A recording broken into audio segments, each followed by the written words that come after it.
Sometimes the most surprising friendships come from the deepest sadness. In the wide open spaces of the Montana mountains, two lonely hearts were about to find each other in the most amazing way. Sam Wilson had been riding these mountain paths for over 20 years, but he'd never seen anything like this.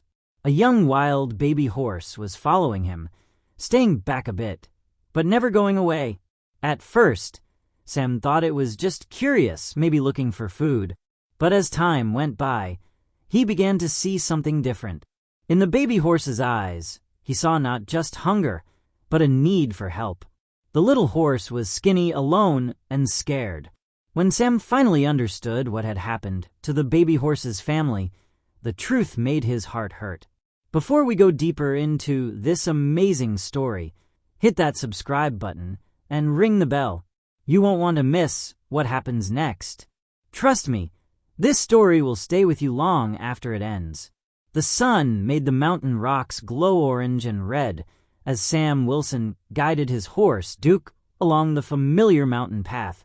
At 55, Sam moved easily, like a man who had spent more years riding horses than most people spent working in offices. The Green Valley Ranch covered 15,000 acres of some of the most beautiful and tough land in northern Montana. 3 generations of Wilsons had worked this land. This morning's ride was part of Sam's weekly routine, checking fences, counting cows, and just being present in the land that had made him who he was. He pulled a small leather notebook from his shirt pocket, its brown cover worn from years of use. Every important thing he saw went into this notebook, keeping up a tradition passed down from his dad and granddad. Duke snorted and shook his head, ears pointing forward at something Sam couldn't see yet. The horse was 12 years old, a strong quarter horse with smart dark eyes and an amazing ability to sense things before his rider did. "What is it, boy?" Sam said softly, looking around. The canyon opened up before them, a huge bowl of red rock and bushes that had stayed mostly the same for thousands of years. Sam's thoughts went to his late wife, Emma. She had been gone 3 years now, taken by a heart attack that had taken her way too young. The sadness had become easier to handle now, but he still missed their talks and the way she could understand his feelings perfectly. It was Duke who noticed it first. The horse's ears snapped forward like radar dishes, and his muscles got tight under Sam. They had reached the top of a small hill when Duke suddenly stopped, refusing to go forward even when Sam gently asked him to. "Easy, boy," Sam said softly. In 20 years of riding this area, he had learned to trust Duke's feelings completely. Sam looked carefully at the land ahead, his experienced eyes moving slowly across the area. Then he saw it, a small movement among the rocks, maybe 75 yards ahead. At first, Sam thought it might be a deer, but the movement was wrong. Too small, too careful. A young baby horse came out from behind a big rock, its coat a dusty brown that caught the sunlight.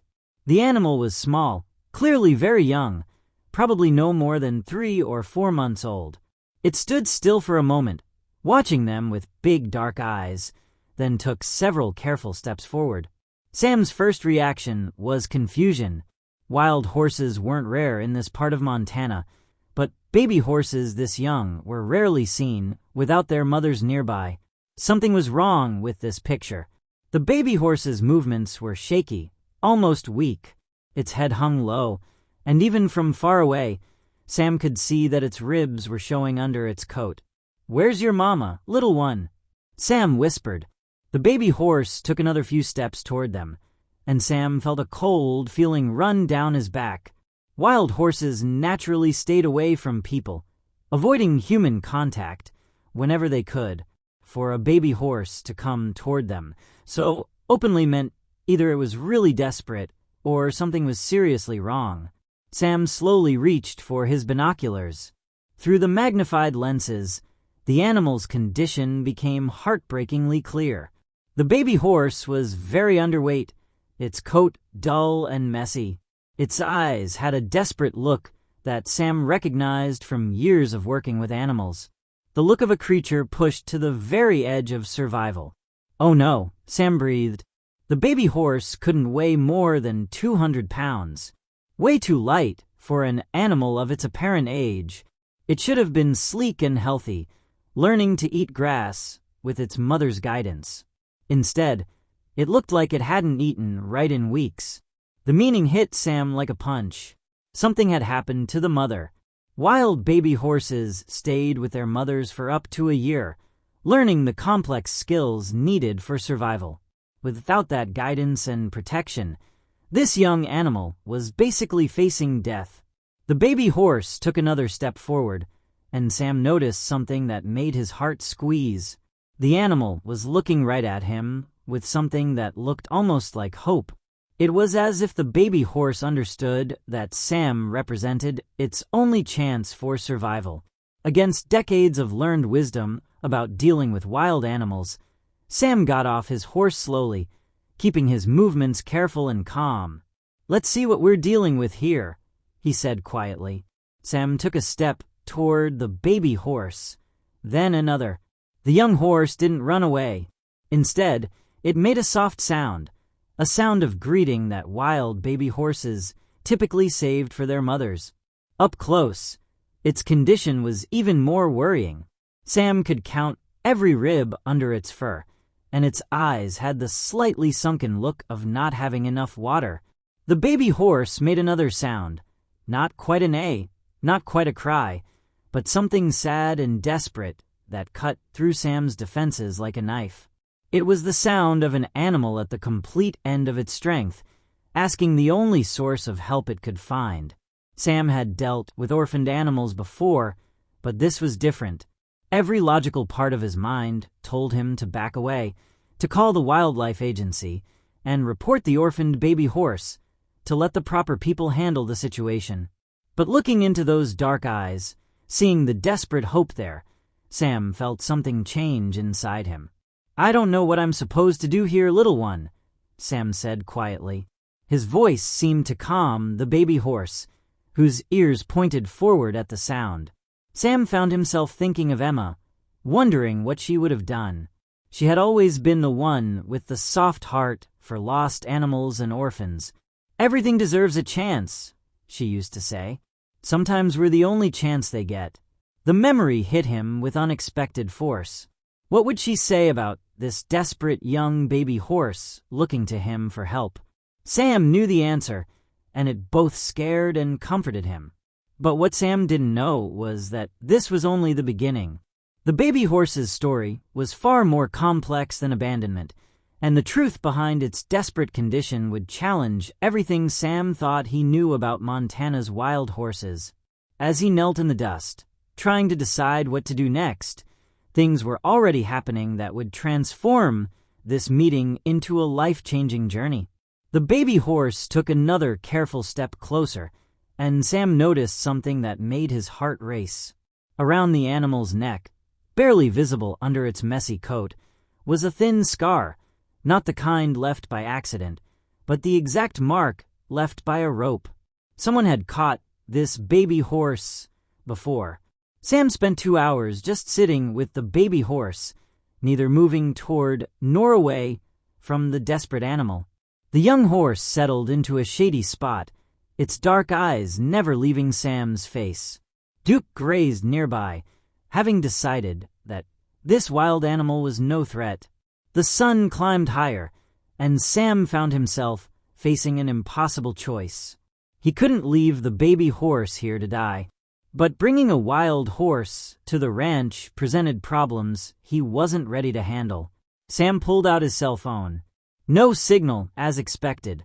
He was on his own with this decision. The baby horse made another sad sound, and Sam felt his decision becoming clear. "All right, little one," he said quietly. "I guess we're going to figure this out together." Moving slowly, Sam got a canvas cloth from his saddlebags and spread it on the ground.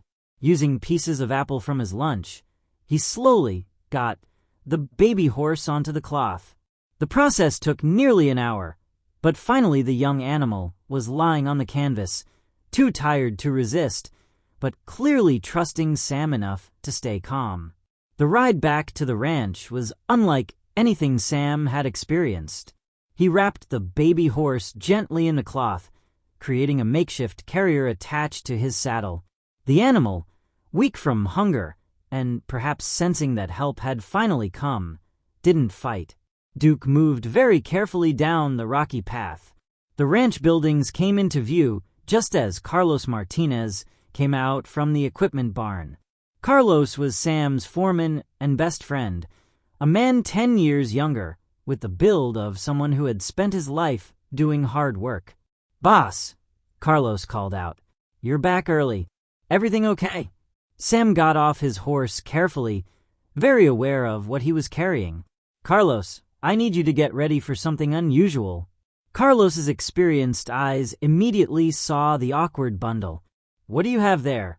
"Something that's going to test both our judgment," Sam replied, beginning to unwrap the cloth. "I found this little one up on the mountain path. Looks like it's been alone for a while." As Sam unwrapped the cloth, Carlos's eyes got wide. "Oh my goodness, that's a wild baby horse. And it's half-starved," Sam said, lifting the baby horse gently. The animal was awake, but weak, not fighting back. "Question is, what do we do now?" Carlos studied the baby horse's condition, and Sam could see his friend thinking hard about what to do. Carlos had grown up on ranches where wild horses were viewed with respect and caution, but he was also a man who couldn't turn away from suffering. "Where's its mother?" Carlos asked. "Gone. Has to be for this little one to be in this shape." Carlos took off his hat and ran a hand through his graying hair. "You know what the wildlife folks are going to say about keeping a wild horse on the ranch." "I know exactly what they'll say," Sam replied. "But Carlos, look at this animal. Really look at it."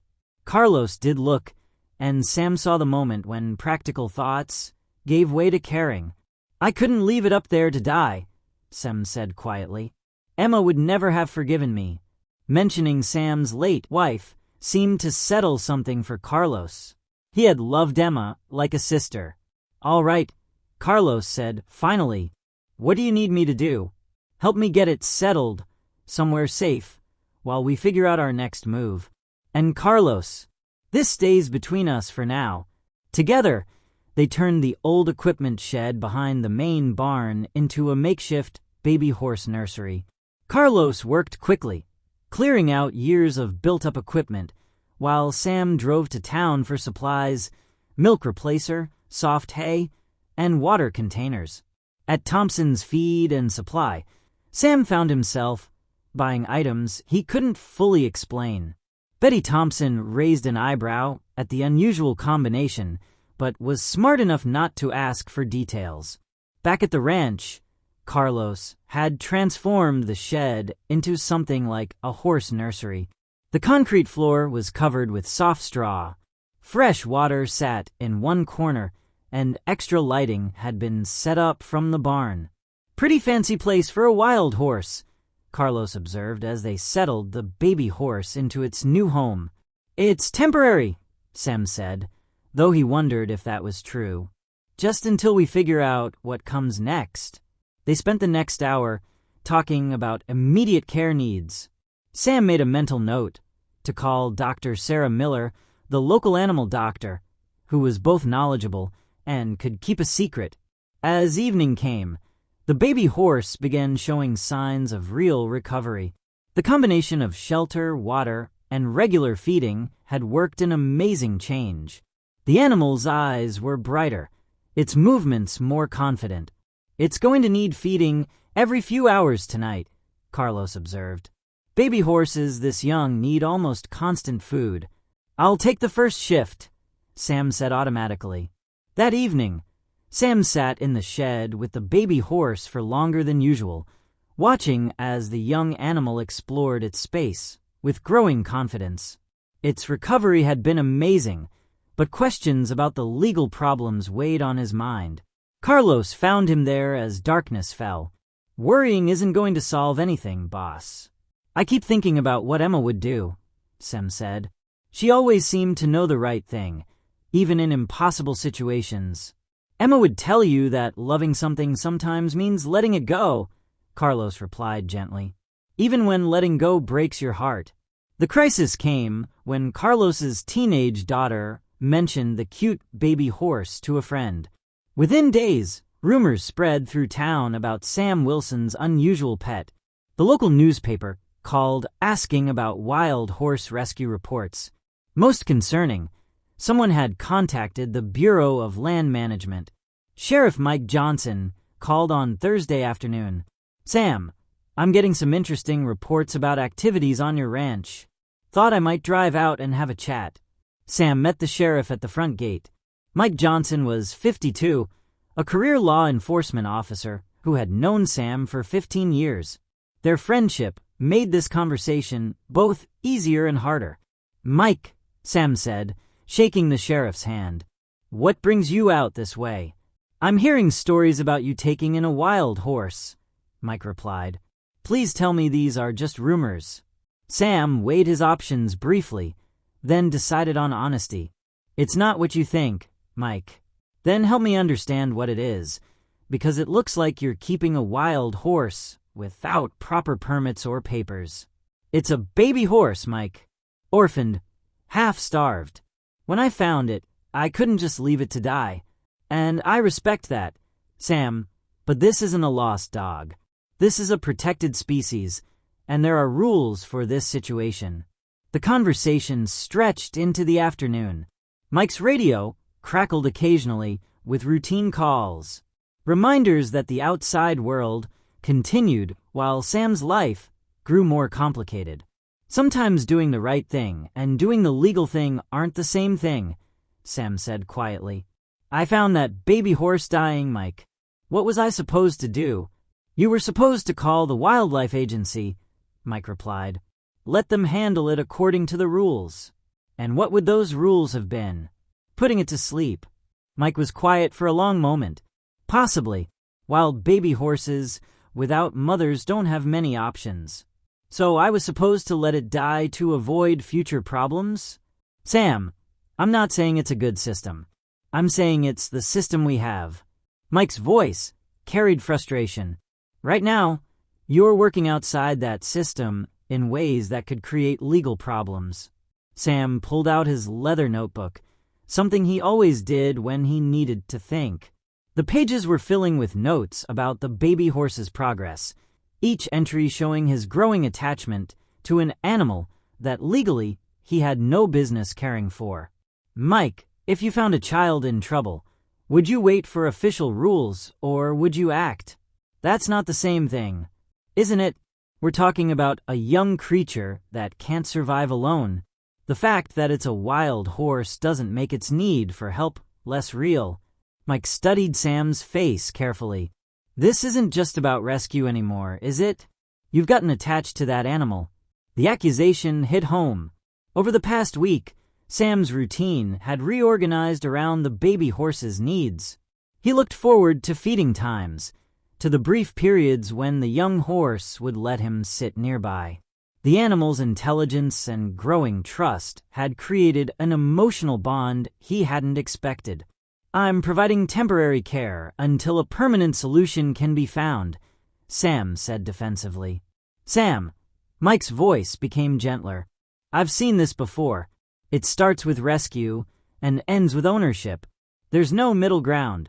Mike was quiet for several minutes, looking across the ranch that had been in Sam's family for generations. Finally, he spoke. "I can give you some time. Not much, but some. The wildlife agency is going to hear about this eventually. When they do, they'll want to check your facilities and look at the animal. And then..." Mike's silence was answer enough. That evening, Sam sat with the baby horse, whom he had begun calling Lucky, watching as the young animal moved around its space with growing confidence. Its recovery had been amazing, but Mike's warnings echoed in his mind. Carlos found him there as the last light faded. "Worrying won't solve anything, boss." "Carlos, what if there's a way to give it a good life without putting anyone in legal trouble?" Carlos sat beside him. "Maybe there is, friend, but you won't find it by keeping Lucky in a shed. This animal needs more than you can provide." Lucky came toward them, drawn by familiar voices. The baby horse had grown noticeably, its movements more coordinated and powerful. Sam could see hints of the beautiful horse it would become. "Dr. Miller called this afternoon," Carlos continued. "She's been looking into facilities that might take Lucky. There's a sanctuary in Colorado that specializes in wild horses." Sam felt something twist in his chest. Logically, he knew placement in a proper facility would be best for Lucky. But emotionally, the thought of losing this unexpected connection felt like losing part of himself. "When?" Sam asked quietly. "They can send someone next week if we give them the go-ahead." Lucky settled near Sam's feet, the warm weight of its body a reminder of how much had changed. The baby horse's dark eyes held intelligence and awareness that made Sam's decision even harder. "Set it up," Sam said finally, his voice rough. "Let's see what they have to say." But neither Sam nor Carlos could have predicted what would happen next. As they sat making plans for Lucky's future, a beautiful brown mother horse was following an ancient path through the canyon lands, her nose to the ground, her heart filled with hope that had kept her going through weeks of searching. She had found the scent again, stronger now, mixed with human smells that confused but didn't stop her. Her baby was close, so close she could almost hear his voice calling across the miles. Tomorrow, she would find him, and nothing would keep her from getting her child back. The Wild Horse Sanctuary evaluator arrived on Tuesday morning. Dr. Amy Foster was a woman in her 40s, with the quiet confidence of someone who had spent years working with wild horses. Her presence meant the beginning of the end of Sam's time with Lucky. Sam had spent the previous evening with the baby horse, trying to memorize details he had come to treasure. The way Lucky tilted his head at new sounds, the soft sounds when happy, the graceful way he moved despite his youth. The young horse had grown a lot in 3 weeks, his coat now shiny, and movements increasingly confident. Dr. Foster conducted her evaluation with careful thoroughness, taking photographs, measurements, and lots of notes on Lucky's behavior and condition. Sam watched as she interacted with the baby horse, noting how Lucky responded with curiosity rather than fear. "He's remarkably well adjusted to people," Dr. Foster observed as Lucky carefully approached her hand. "No signs of stress or aggression. You've done excellent work with his recovery." Sam felt pride and sadness at her words. "Will your facility be able to take him?" "Based on what I'm seeing, yes. He's healthy, alert, and while he's comfortable with humans, he hasn't lost his essential wildness. With proper management, he should adapt well to sanctuary life." As they spoke, Carlos came running across the ranch yard, his face flushed with excitement and alarm. "Sam, you need to see this. There's something at the north fence line." Sam's instinct was to stay during Lucky's evaluation, but Carlos's urgency was clear. "Go handle whatever needs handling," Dr. Foster said. "I'll continue my assessment." The ride to the north fence line revealed a scene that took Sam's breath away. Standing beyond the property boundary, beautiful in the morning sunlight, was a brown mother horse unlike any horse Sam had ever seen. She was wild, obvious from her bearing and the careful alertness in her eyes. But there was something else that made Sam's heart race with understanding. She was calling, not random sounds, but the specific urgent calls of a mother looking for her child. And from the ranch buildings, barely audible across the distance, came an answering call that Sam recognized immediately. Lucky was responding. "Carlos," Sam said quietly, "I think we're looking at Lucky's mother." The mother horse had clearly been searching for a long time. Her coat showed signs of hard travel, sweat stains, minor cuts from brush and rocks, the lean look of an animal covering huge distances. But her eyes held the fierce determination that only a mother could have. As they watched, Lucky's calls became more urgent, and the mother horse began moving along the fence line, testing for weaknesses, looking for a way to reach her baby's voice.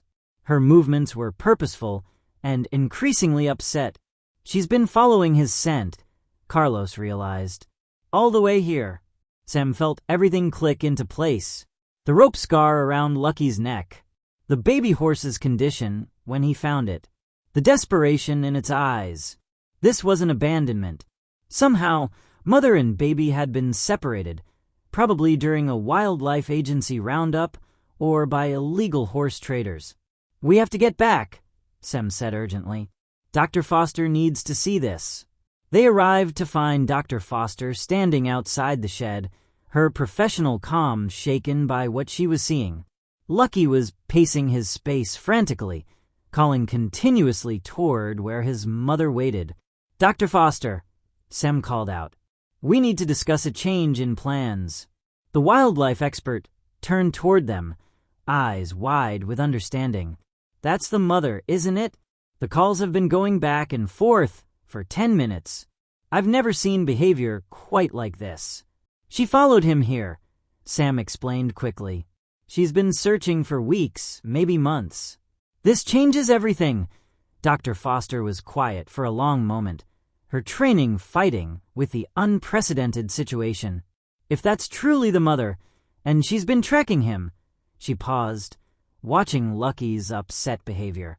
"This could be the most successful wild horse reunion in recorded history.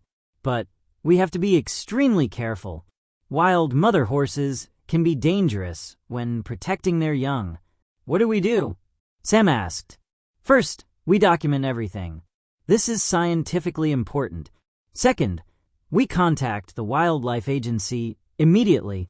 Third," she paused, looking at Lucky's distress, "we need to reunite them before this causes more psychological trauma."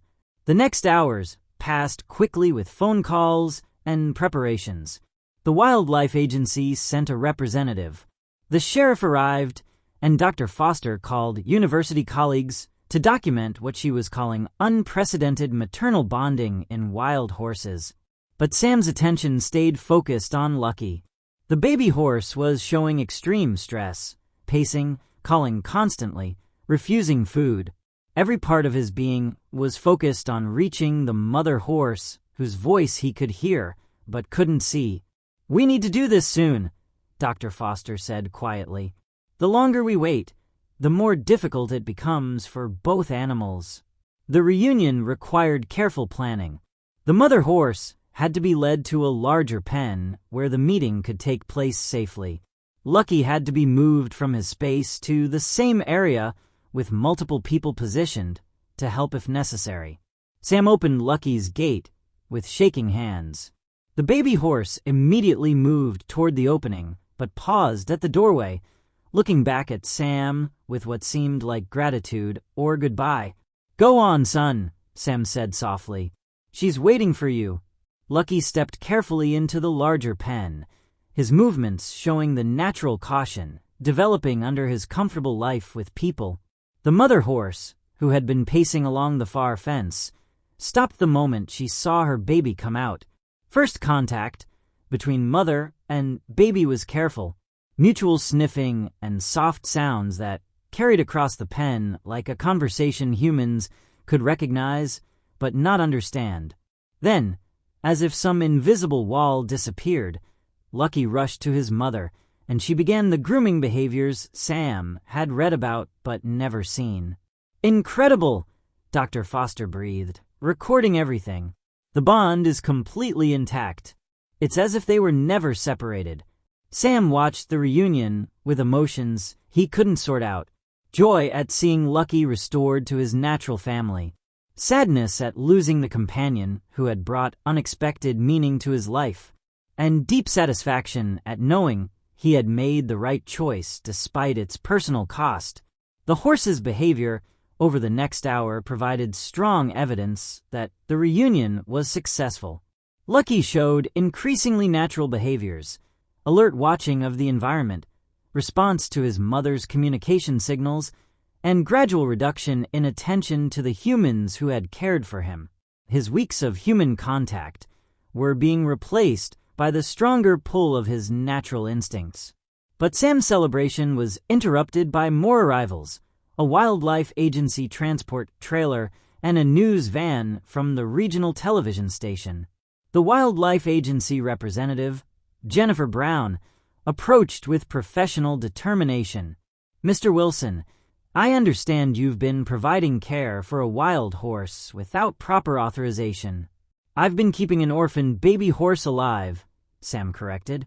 "And as you can see, returning it to its mother was always the goal." Dr. Foster quickly stepped in, her credentials providing authority Sam didn't have. "Ms. Brown, what we're witnessing here is unprecedented. This represents a conservation success story that should be celebrated, not punished." "Dr. Foster, regulations exist for important reasons. Wild horses can't be kept by private citizens regardless of circumstances." Sam looked at Lucky and his mother, now grazing peacefully together. The baby stayed close to the mother's side, both animals relaxed and content for the first time since their separation. "Ms. Brown, look at them. Do you see animals being kept by a private citizen?" Sam asked. "They're free to leave whenever they choose." Indeed, the pen gate was open, and both horses were aware of their ability to leave. They stayed not because they were trapped, but because this had become a place of safety and reunion. "The question now," Dr. Foster said, "is what happens next? These animals have been successfully reunited. The baby has recovered from near starvation and appears to be thriving. The mother showed remarkable persistence in tracking and reclaiming her offspring. This is exactly the outcome conservation efforts are designed to achieve." Ms. Brown struggled with a situation that didn't fit standard rules. "These animals will need to be returned to appropriate wild horse management areas," she said finally. "We can't have them wandering around private ranch land indefinitely." Dr. Foster stepped forward with a suggestion that surprised everyone. "What if we could document this reunion as part of an ongoing research study? Track these animals using GPS collars, study their movement patterns, their integration back into wild populations. This could provide valuable data for future wild horse management decisions." The suggestion caught Ms. Brown's attention. "You're proposing to use this situation as a research opportunity. I'm proposing we learn from it. How often do we observe successful mother-baby reunions after extended separation? How often can we study the effectiveness of private citizen help in wildlife emergencies? This is a chance to gather data that could improve how we handle similar situations." Sam watched with growing hope. If the horses could be monitored rather than simply removed, if their story could contribute to better outcomes for other wild animals, then perhaps the bond they had formed would have lasting meaning. The negotiations continued for over an hour, involving phone calls to supervisors, discussions of research protocols, and careful examination of the horses. In the end, a compromise was reached that satisfied legal requirements while preserving the conservation value of what had happened. Lucky and his mother would be fitted with GPS collars and released to return to wild horse territory. Their movements would be monitored as part of Dr. Foster's research into wild horse family dynamics. Sam would face no legal consequences for his temporary care of the baby horse, provided he agreed to contact authorities immediately if he encountered similar situations. As the afternoon wore on and official business ended, Sam found himself alone with the horses one final time. Lucky approached the fence where Sam stood, nuzzling his shoulder in the gentle gesture that had become familiar over their weeks together. "You did good, son," Sam whispered, running his hand along the baby horse's neck. "You survived. You grew strong, and you found your way back to where you belong." The mother horse watched this interaction with calm acceptance, seeming to understand that Sam posed no threat to her baby. Indeed, her behavior suggested gratitude rather than caution, as if she recognized that this human had cared for her child when she could not. As the sun began to set, Sam watched Lucky and his mother walk toward the open range that stretched beyond his property line. They moved together with the natural grace of wild horses, the baby staying close to his mother's side. Both animals alert to their environment, but no longer desperate or afraid. Lucky paused at the top of a small hill, outlined against the evening sky. For a moment, he looked back toward the ranch buildings, toward the man who had given him a second chance at life. Then he turned and followed his mother into the huge landscape that was their true home. Sam stood watching until they disappeared into the gathering darkness, feeling a deep sense of completion. He had loved deeply and let go completely, the most difficult and most necessary act of true caring. Carlos approached quietly, carrying coffee and the understanding that comes from shared experience. "You did the right thing, boss." Emma would have been proud. Sam accepted the coffee gratefully. As they stood together in comfortable silence, a sound drifted across the canyon, the distant call of a horse, wild and free, carrying on the evening wind like a song of thanks. It might have been Lucky, or his mother, or some other horse entirely. But to Sam, it sounded like a promise that love, once given freely, creates bonds that go beyond time and distance. 6 months later, Sam received regular updates from Dr. Foster's research team. Lucky and his mother had successfully joined with a wild horse herd in the high country. The baby had grown into a magnificent young stallion, healthy and strong. The GPS data showed they traveled hundreds of miles across some of the most beautiful land in the Northwest, living exactly as nature intended. Sometimes on his weekly rides through the canyon country, Sam would pause at the place where he had first found Lucky. He would pull out his leather notebook and record his observations about wildlife, weather, and the eternal cycles of the natural world. And sometimes carried on the wind from distant mesas, he would hear the voices of wild horses running free across the endless landscape they both loved. The shed behind the barn had been converted back to equipment storage, but Sam had kept one small reminder of those remarkable weeks, a photograph of Lucky taken on the day of his reunion with his mother. In it, the young horse stands alert and healthy, his eyes bright with intelligence and hope, a testament to the healing power of caring and the courage required to let love go free. What's your favorite moment from Sam and Lucky's journey? Let us know in the comments below. We love hearing from our amazing community of horse lovers.